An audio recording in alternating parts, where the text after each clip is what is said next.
Let's turn to our team coverage discussion. And as we mentioned tonight, we are focusing on food security and asking, where is the food? First on this particular agenda that we're setting is Leila Mohammed. Leila, Kenya has been flirting with food insecurity for quite a while now.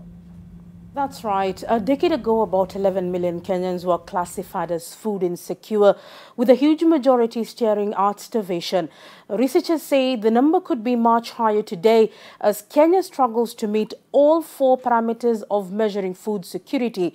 I've been looking into the scale of the problem of food insecurity in the country. It's almost dinner time at the home of Josephine Apetet in Kambi-Turkana village in Marigat Ward, Baringo County. She works some freshly picked vegetables to fix for the day. Family members lie on the ground, hungry. Children too frail to play wait anxiously for something to fill their empty bellies. Tunakula mahindi ile nyeupe hakuna karanga. Watoto wengine na yuko chode lakini narudi nyumbani chaura njaa.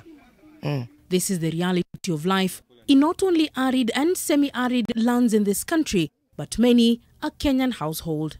So for a country to comfortably say that it is food secure, 4 key ingredients need to coexist in a pot comfortably for the country to say that it is free from hunger. One of them is availability. And this basically looks at the cost of producing that said food. And then there is accessibility. Are you able to access your food at your local market or supermarket? And 3 is affordability, which is basically the purchasing power. So it doesn't matter whether it is available at your local store or not, can you afford it? And lastly is quality, which looks at matters of nutrition and is it safe for human consumption. A keen evaluation of those 4 parameters spells doom for the country.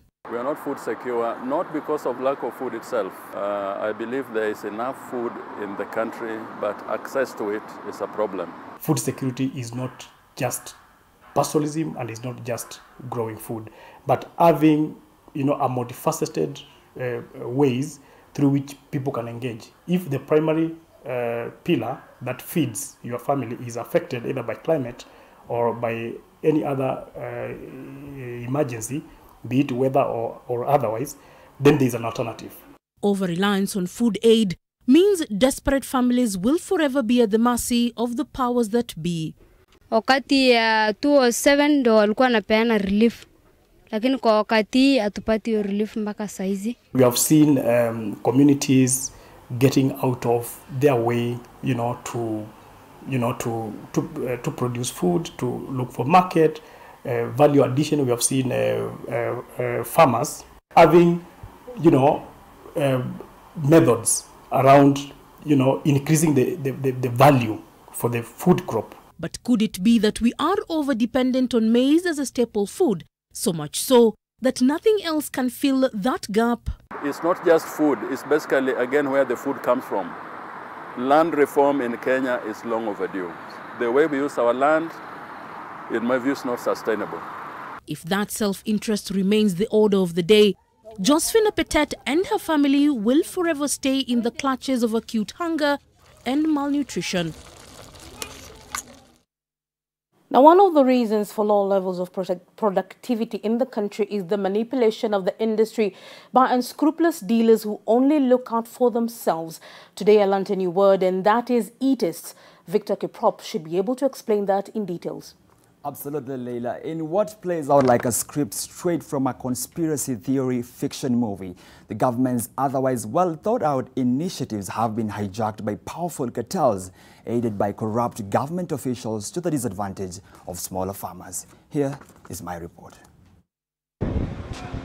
When the fertilizer subsidy program was introduced in 2009, the idea was to lower the cost of food production in the country by cushioning farmers from the high cost of importing the commodity. But along the way, the program was hijacked by a racket of well-connected individuals who buy all the stocks from the government at the subsidized cost before repackaging and selling it to desperate farmers at exorbitant prices. Ule ambao ungechukua kutoka 400 na ukuja chini ni ngumu uipate. Tukikosa hiyo fertilizer kutoka kwa cereal pots, sisi wale wadogo tunarudi kwa wale ambao wanafanya biashara ya kuuza.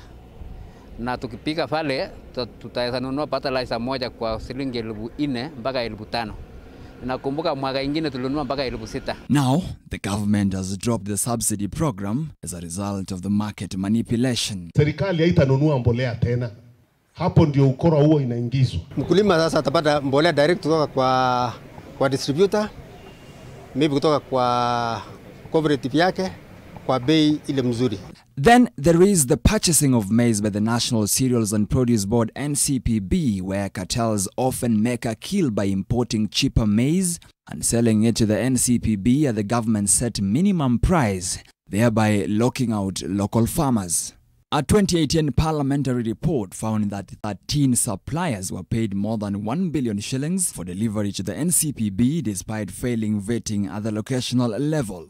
In reaction, a livid President Uhuru Kenyatta gave the then Agriculture Cabinet Secretary Mwangi Kiunjuri a tongue lashing. Walienda na wakaanza kulipa matajiri na wengine uko matraders, wakamaliza pesa kwa traders badala ya kulipia ule mkulima ambaye ametoa jasho. I promise you and I swear before God, you try that again and you'll see what is going to happen to you. Anytime you hear about famine and the need to import maize, they are the people that we normally call cartels in this country. These are the elitists, the people who deliberately divert policy. People are in positions to implement policies, failing to implement policies for self-interest. There was no tracking. So how do you identify who benefits and who doesn't benefit?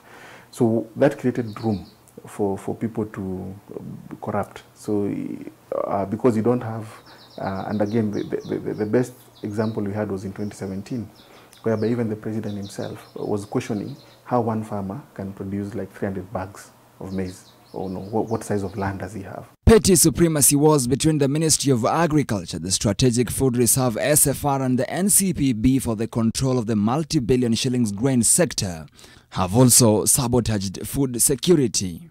The ministry recently announced plans to dissolve the SFR and make it a department of the NCPB. In the meantime, the cost of food production in the country stays high, productivity at below optimum levels, even as millions go hungry every year. Of course, the result of this situation is that farmers suffer from high costs of production, which in turn affects the food security chain. Lois Wangoi has been speaking to farmers on this. Lois? Victor, the cycle appears to be repeating itself. The Strategic Food Reserve has just announced a plan to import 2 million bags from external market at a time when farmers back home are stuck with their produce.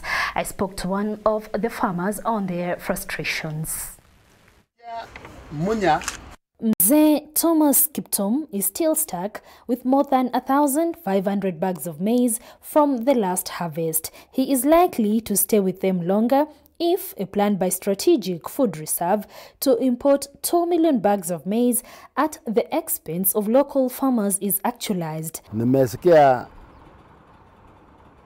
serikali nataka lete mahindi. Na mimi na wanalea kwanza wangeangalia masto ya wakulima sababu mimi naonelea bado kuna mingi sana mahindi.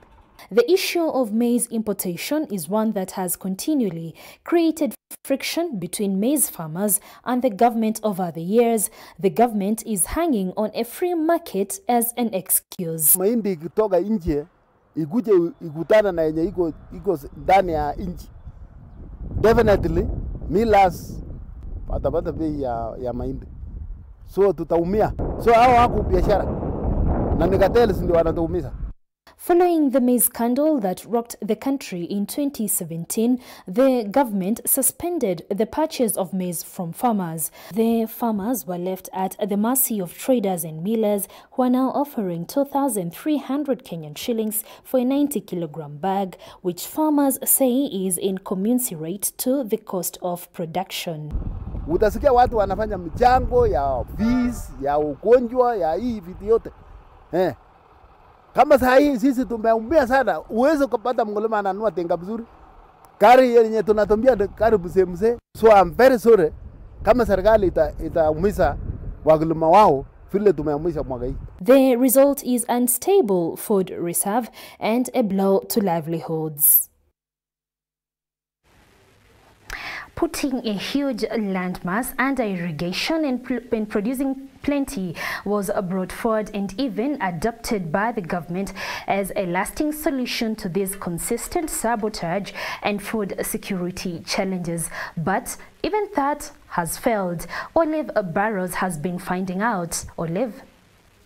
As the model for what a food-secure Kenya would look like. But 6 years and 6 billion shillings, not chicken change by any account, 6 billion shillings later, it has fallen far short of expectations. Now, the experts say the reason for that is simple: incompetence. So which way forward for the Galana Kulalu irrigation project? Is there hope yet, or were we sold a bill of goods? We were promised a Garden of Eden, barren soil transformed into a land flowing with milk and honey. Canaan, the promised land, and who better than the Israelites to deliver on this promise? But 4 years after the project was to be completed, the promise of 1 million acres under irrigation remains a mirage. The Galana Kulalu Irrigation Development Project, a pipe dream in every sense, literally and figuratively. If you ask anybody, I think in the street, people now look at it as a white elephant. But I think, and the government, of course, if you notice again, the government seems to have slowed down in investments in that particular project, which now sends a sign that they may have given up or something. A standoff between the Israeli contractor Green Arava and the National Irrigation Authority, leaving the 10,000-acre model farm incomplete and setting off a blame game. Up to date, we are still waiting for a way forward. But what I would say is that NIB went ahead and took over the complete sections of the farm, which is 5,200 acres. And to date, NIB has carried on with production. Since 2013, and now in 2020, we're talking about a span of 7 years. What is the rate of completion that we can actually report we've done? And how much are we getting even from that portion that we've actually completed? So then when you start looking at it that way, then you may easily come to a conclusion that this was a project that should not have been invested in the first place. The government assessed to have cocked up right from the conceptual phase of the Galana Kulalu project, adopting what in common parlance would be called a trisex approach. All these different varieties that were being tested and all the things that they were doing, basically somebody should have tried to think them through before the actual implementation. Galana Kulalu, another example of a flagship project that proves the Jubilee administration bit off more than it could chew. Project stalled because the contractor was not paid, and he stops working for like up to 1 or 2 years. But then remember that for those 1 or 2 years, you're still paying him because he's still mobilized to do the work. And now when you come to pay him, of course, he'll come and tell you that costs have gone up, labor has gone up. This delay was done by changing of people, by delaying payments, by many elements that we have no control of. All these delayed more. Despite the bleak outlook, the two feuding parties seem to agree that all is not lost. But can they re-establish trust, or is the well already poisoned and Galana Kulalu dead in the water? Till then, the growling stomachs remain a present and persistent reality. Just like to state for the record that that wasn't my stomach which was grumbling at the end there, though I haven't yet had my supper. But back to Galana Kulalu, as the contractor and the government trade blame for the shortcomings. There are parts of Kenya far more remote and far more hostile to agriculture where irrigation is working. Now, Bridget Ngana brings us the tales of promise from Turkana County. Bridget?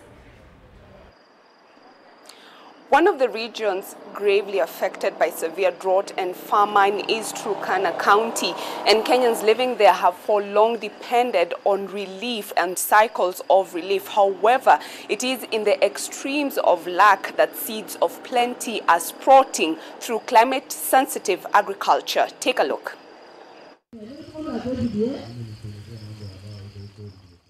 In the torrid north, the earth is often scorched and bare.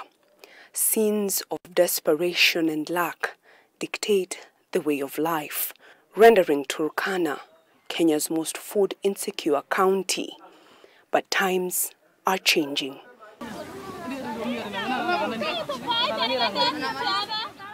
It is harvest time here at Kalobeyei settlement, an extension of the Kakuma refugee camp. 4 years ago, 300 locals and refugees enlisted to grow vegetables for their families and earn an income from the surplus sold in a region that hardly enjoys the pleasures of fresh produce. Sasa wakati ya kulima imeanza, hivi sasa hivi tunakula chenye chote leo yangu nataka. Nikitaka nyama nakula, nikitaka mayai nakula. Hata watoto kama nikanguo kakiisha na wauzia. Hata na mimi nikitaka kango kazuri hivi nauza kwa kusuma na hii mboga. This water pan is the lifeline for these refugee farmers. Late rains in 2019 saw it fill to capacity, thereby nourishing the fields of green. What you see today being undertaken is crop production on the areas within the water pan. But in future we are investing in horticultural farms shed for production of high value crops. The discovery of 2 aquifers that can supply the country with water for the next 7 decades birthed the Napu Irrigation Scheme, an initiative run by the Kerio Valley Development Authority. Now, about 100 households farm through irrigation on 150 acres. They grow drought-resistant pulses rich in protein. This food can only feed 100 families. If the whole farm was cultivated, everyone would get food. Kwa hivyo ni eneo ambayo ina rutuba mzuri na maji. Ila kwamba kuna challenges ambayo tunataka tuongeze maji ili kwamba mambo ya chakula katika eneo hili, mambo ya njaa iwekwe katika kaburi la sahau. The Kilobeyei and Napu farms are the young seeds of hope, planting the promise of changing the narrative of food insecurity in Kenya's arid north. A testament that with adequate input, the north may someday feed the nation. Kenya is keen on achieving food security through agriculture. However, another challenge faces that ambition: the forces of nature. Our science and technology editor Zainab Wandati explains. Yes, Bridget, climate change is the other side or a factor that affects food security, and it is a storm that farmers all over the world are trying to weather. Unpredictable weather patterns and emerging pests like the current swarms of locusts that the country is struggling with, and emerging diseases like the maize lethal necrosis are threats to food security. Take a look at my reports. Kajiado County's Loitoktok has made a name for itself when it comes to tomato farming, making a significant contribution to the country's tomato needs. But in the last season, a shift in the weather resulted into massive crop failure. And now scientists are warning that excessive rainfall is just the beginning of a very tough time ahead. Most of the time it is manifested in terms of drought, but in recent, I think like this year and last year, some of that manifestation is in terms of flooding. For example, tomatoes. Currently, the tomato prices are very high. I think 1 kilo is going for around 150 shillings. And part of that is because of the heavy rains. Researchers at JKUAT are developing a climate atlas for Kenya, mapping out how climate change will impact food production in Kajiado and Kiambu counties. Going into the future, due to higher temperatures during certain months of the year, Kiambu, for example, tomatoes will only be grown during the months of between March and perhaps up to around July. Now, the other problem is that during that period when temperatures are appropriate, we will have a low rainfall. Farmers in the 2 counties only have 3 options: quit tomato farming, find sources of water, or find ways of cooling their farms. 2 things are competing for water. The plant is taking water, and the sun is also taking water from the soil. So when you apply mulch like that, you cover the soil. But tomato is not the only crop that is facing a bleak future due to the threat of climate change. 1 degree Celsius increase in temperature reduces crop production by around 14%. But to the other extent, it reduces, increases tea production by around 24%. What we are seeing is that the maize is shifting towards the northern side of the country, which were traditionally considered not very suitable for maize production. So as opposed to, of course, normally the highlands around Kitale or thereabout. And then there's the challenge of pests and diseases. We are battling fall armyworm, maize stalk borer, some of the diseases and pests that were not existing. Our farmers are not well equipped. They are not prepared by the shocks of climate change. Kenya is among countries that are most vulnerable to climate change, but as it presents challenges, it also presents opportunities for farmers to adopt climate-smart farming methods. Now, as a survival mechanism, scientists say that we might need to rethink our food baskets as well as what it is we farm in order to adapt to climate change. Now, Mark, you've been mapping out our production zones. What did you find? Thank you, Zainab Wandati. Yes, just looking at this question, where is the food? And to answer this, let's look at some of the food products that would feature on your menu: banana, potatoes, rice, and maize. Now, first things first, banana may be considered a staple in Uganda, but it has become an alternative for many households in Kenya. Now, it is commonly grown in Kisii County, Meru County, as well as Murang'a, but not as many are bananas about this as they are about potatoes or potatoes or waru, as it is called in my household, and not to betray the tribe of my wife, but it features a lot in my menu, and 33% of the potatoes that are produced in the country come from Nyandarua County. Now, to something that is probably closer home for you, and that is rice. And if you are from the Mwea area in Kirinyaga County or Ahero, an agricultural town in Kisumu County, this is a commodity that is in plenty, and it has found its way to the rest of the country as a more readily available accompaniment to meals. But I'm not saying who. You've probably heard this from your friend, but they say that if they have not eaten ugali, which comes from maize flour, they haven't really eaten.